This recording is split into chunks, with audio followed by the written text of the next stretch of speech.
Hello everyone, welcome back to the channel. My name is Teacher Samuel, and today we have an arithmetic sequence application question. Now, this question comes to us direct from an NMOS past paper, and it may be particularly challenging, especially for you primary 4 students, but not to worry, today I'll take you through the question step by step. Without further ado, here is the question. A number is formed by writing a 1 after every n zeros, with the number of zeros written increased by 1 more after writing each one, where n equals 0, 1, 2, 3, and so on and so forth. The first 36 digits of this number is shown below, and here we have a very long number of 1s and zeros. Now the question is asking us to determine the number of zeros in the first 2024 digits. Now, you may be thinking, wow, this is such a big number. How are we going to consider this question? Well, not to worry. Let's just isolate this number first and see what we can get from it.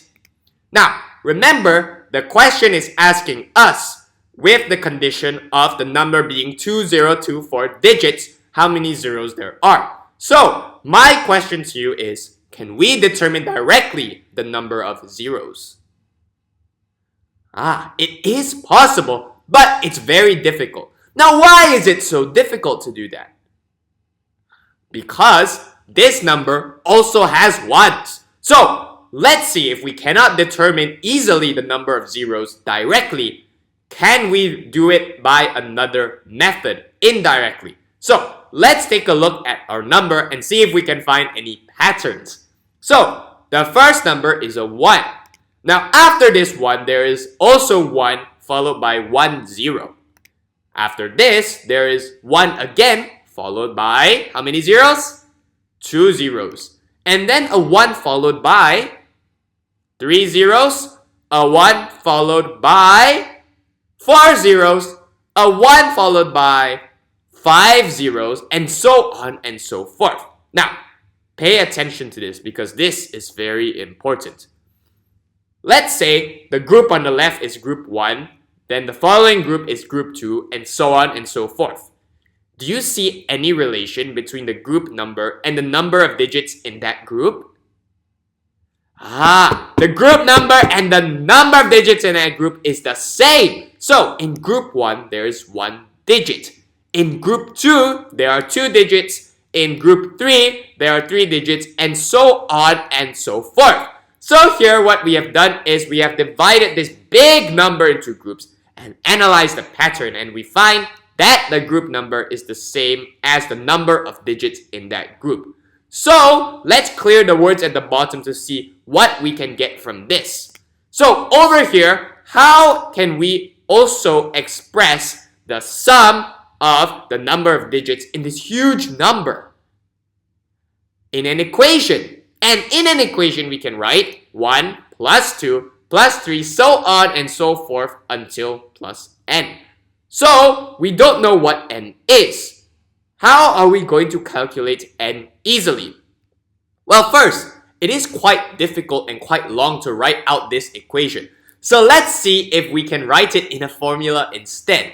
So, we have already shown here one way to write the sum of the digits is like this. Sum equals 1 plus 2 plus so on and so forth until n. Now, what is another way we can write the sum?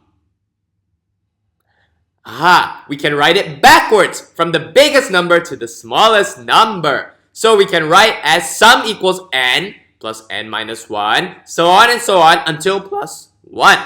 So, let's see. What if we pair terms? We pair one term from the top way of calculating the sum and one term from the bottom way of calculating the sum. For example, 1 plus n. And then the next pair would be 2 plus n minus 1. Now, let's ask a very, very important question. What is 2 plus n minus 1?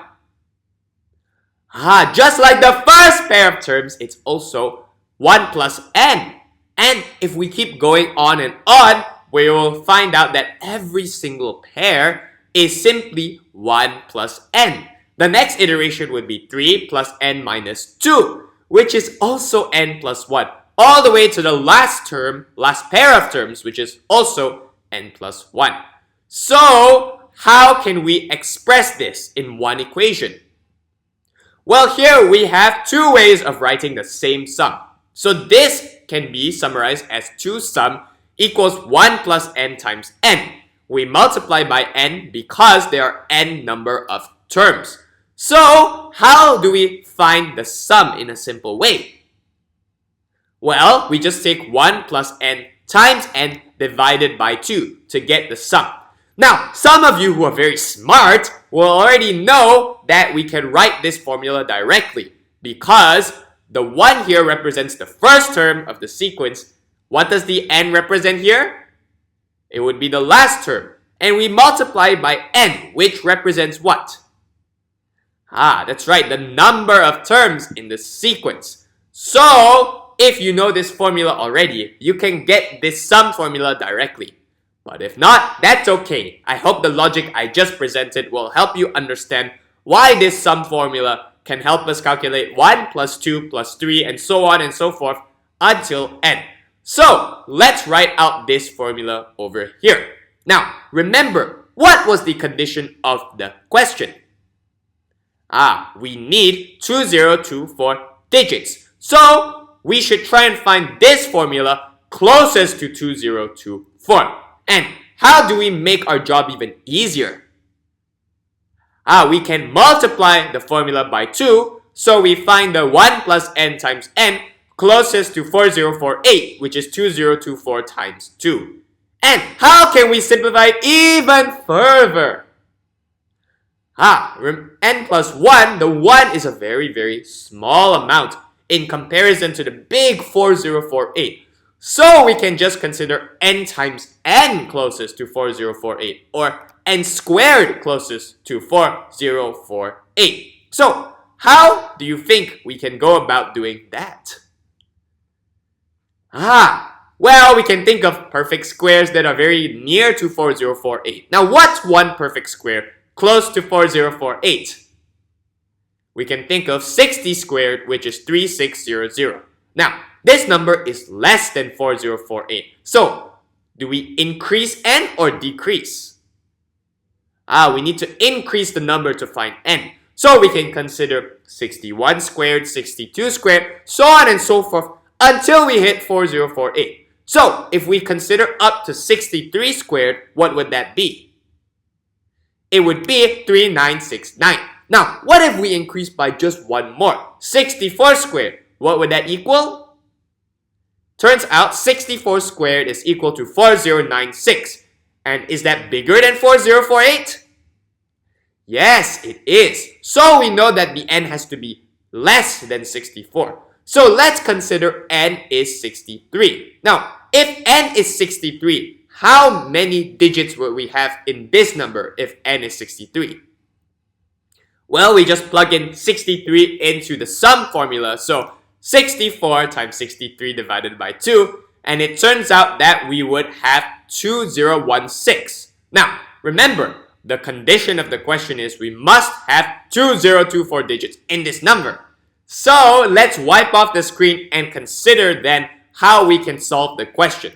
So we've determined that n is 63 and that is 2016 digits. Now remember, the question is asking for the number of zeros in this number. So how do we consider that?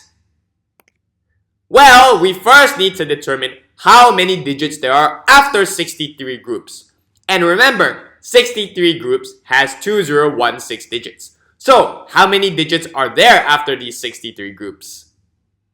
It would simply be 2024 minus 2016. So there are 8 digits after 63 groups. Now, what would these 8 digits be?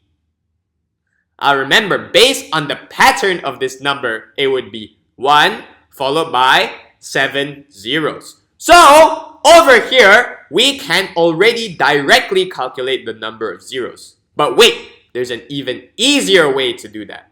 What is the easier way, do you think? We can take the total number of digits, 2024, and subtract it by the number of ones. Now, how many ones are there in this 2024 digit number?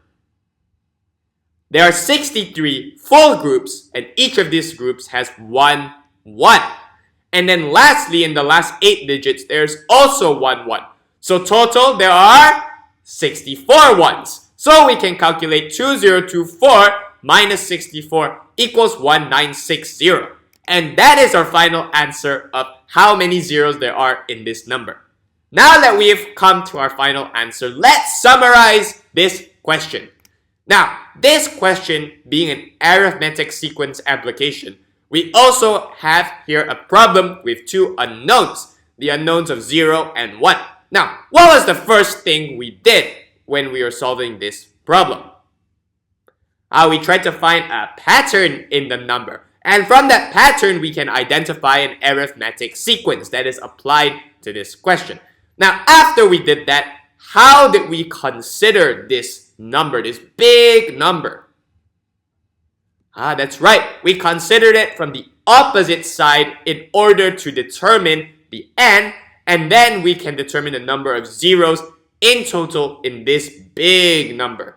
Thank you for watching today. If you'd like to contact me for any questions, you can scan the QR code on the left. And if you would like to join our Primary 4 study group, you can scan the QR code on the right. Thank you for watching today, and see you in the next video!